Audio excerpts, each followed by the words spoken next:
OPS மீது அம்மா கோபமாக இருந்ததாக ஒரு பொய்யான குற்றச்சாட்டை உதயகுமார் வைத்துள்ளதாக புகழேந்தி பேட்டியளித்துள்ளார். அதிமுக தொண்டரணி மீட்பு குழுவை சேர்ந்த புகழேந்தி மதுரை விமான நிலையத்தில் செய்தியாளர்களை சந்தித்தார். அப்போது பேசிய அவர், ஓபிஎஸ் மீது அம்மா கோபமாக இருந்ததாக ஒரு பொய்யான குற்றச்சாட்டை உதயகுமார் வைக்கிறார். உதயகுமார் நேர்மறையான கருத்துக்களை சொல்கிறார் என ஓபிஎஸ் குறித்து ஆர்பி உதயகுமார் கூறிய கருத்துக்கு மறுப்பு தெரிவித்தார். மேலும் தொடர்ந்து பேசிய அவர், பழனிசாமி என்கின்ற சர்வாதிகாரியிடம் இருந்து கட்சியை காப்பாற்ற சிரமமாக உள்ளது என்றும் தெரிவித்தார். ஒரு பெரிய பொய்ய புரட்சி தலைவி அம்மா கிட்ட நல்ல உறவுல இல்ல, கோபமா இருந்தாரு ஓபிஎஸ் அண்ணன், அம்மா கோபமா இருந்தாங்க அப்படின்னு ஒரு குற்றச்சாட்டை முன்வைக்கிறார்.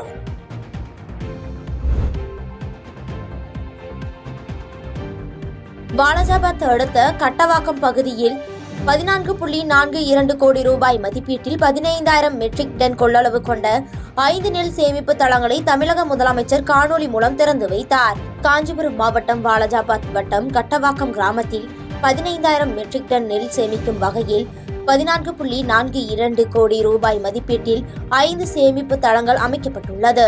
இதனை முதலமைச்சர் மு.க. ஸ்டாலின் சென்னை தலைமை செயலகத்தில் இருந்து காணொலி மூலமாக திறந்து வைத்தார். இதனைத் தொடர்ந்து அந்த பகுதியினை எம்எல்ஏ சுந்தர் பார்வையிட்டு விவசாயிகளுக்கு வாழ்த்துக்களை தெரிவித்தார்.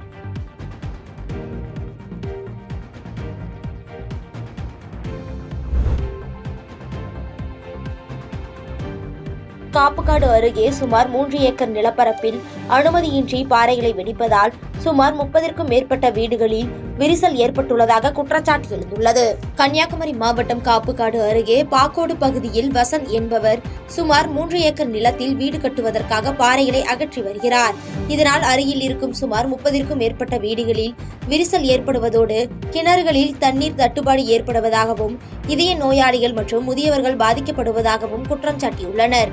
மேலும் இது குறித்து புகார் அளித்தும் அதிகாரிகள் நடவடிக்கை எடுக்கப்படாத நிலையில் சம்பந்தப்பட்ட நபர்கள் அடியாட்களை வைத்து மிரட்டுவதாகவும் பாதிக்கப்பட்டவர் தெரிவித்தார். எனவே இதற்கு தமிழ்நாடு அரசு உரிய நடவடிக்கை எடுக்க வேண்டும் என்று கோரிக்கை விடுத்துள்ளார். ஜாக்கியமரெல்லாம் போட்டு போட்டு அடிக்க உடச்சிட்டு இருக்காங்க.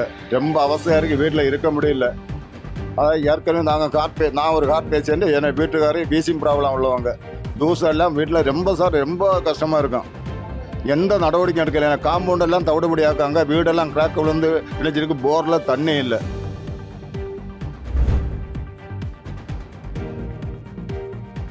வந்தவாசி வழியே அமைக்கப்பட்ட புதிய நெடுஞ்சாலையை முதலமைச்சர் மு.க. ஸ்டாலின் காணொலி வாயிலாக தொடக்கி வைத்தார். திருவண்ணாமலை மாவட்டம் வந்தவாசியில் தமிழ்நாடு அரசு நெடுஞ்சாலைகள் மற்றும் சிறு துறைமுகங்கள் துறை சார்பில் 1141 கோடி ரூபாய் மதிப்பீட்டில் அமைக்கப்பட்ட 4 வழி சாலை முதலமைச்சர் மு.க. ஸ்டாலின் காணொலி காட்சி வாயிலாக திறந்து வைத்தார். அதற்கான விழா வந்தவாசியில் நடைபெற்றது. இந்த விழாவில் துணை சபாநாயகர் கு. பிச்சாண்டி, எம்பிக்கள் தரணிவேந்தன், சி.என். அண்ணாதுரை ஆகியோர் பங்கேற்றனர். அப்போது விழாவில் பேசிய எம்.எஸ். தரணிவேந்தன், வட மாநிலங்களில் இல்லாத அளவிற்கு தமிழ்நாட்டில் சிறந்த சாலைகள் அமைந்திருக்கின்றன என்று பெருமையாக பேசினார்.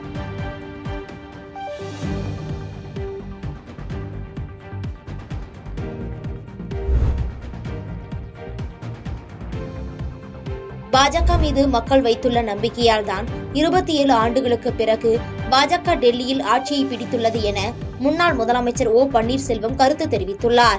தேனி அரசு மருத்துவக் கல்லூரி மருத்துவமனையில் முன்னாள் முதலமைச்சர் ஓ பன்னீர்செல்வம் செய்தியாளர்களுக்கு பேட்டியளித்தார்.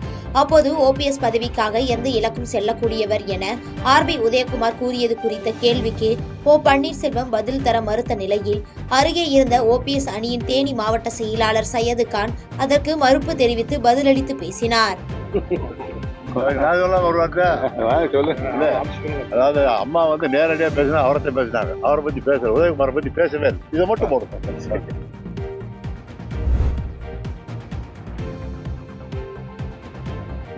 திமுக தலைவர் மு.க. ஸ்டாலின் தேர்தல் அறிக்கையில் நெல் கொள்முதல் விலையை உயர்த்தி வழங்குவதாக அறிவித்துவிட்டு தற்போது வரை வழங்கவில்லை என விவசாயிகள் குற்றம் சாட்டியுள்ளனர். திருவண்ணாமலை மாவட்டம் ஆரணி அருகே புடலப்பாடி கிராமத்தில் தமிழ்நாடு தேசிய பசுமை புரட்சி புயல் விவசாயிகள் நலச்சங்கம் ஆண்டு விழா அச்சங்கத்தின் மாநில தலைவர் விஜயகீர்த்தி தலைமையில் நடைபெற்றது. இதில் சுமார் 100க்கும் மேற்பட்ட விவசாயிகள் மற்றும் கட்சியின் உறுப்பினர்கள் பலர் கலந்து கொண்டனர். அப்போது கூட்டத்தில் பேசிய அச்சங்கத்தின் மாநில தலைவர் விஜயகீர்த்தி, தற்போது உள்ள திராவிட மாடல் ஆட்சியில் நேரடி நெல் கொள்முதல் நிலையத்தில் கிலோ ஒன்றுக்கு ₹1 லஞ்சம் கேட்கும் அவல நிலையாகிவிட்டது என்று தெரிவித்தார்.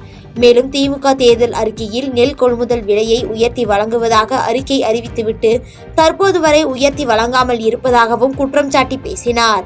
பசுமை புரட்சி புயல் சங்கத்தின் சார்பாக 3ஆம் ஆண்டு நிறைவு 4வது ஆண்டு தொடக்க விழாவை இன்று நமது ஆரணி புனலப்பாடியில் சிறப்பாக நடத்தி உள்ளோம். இந்த சங்கத்தில் இந்த ஆண்டு விழாவில் பல கோரிக்கைகளை நாங்கள் வலியுறுத்தி தான் இந்த ஆண்டு விழாவை நாங்கள் நடத்தி வருகின்றோம்.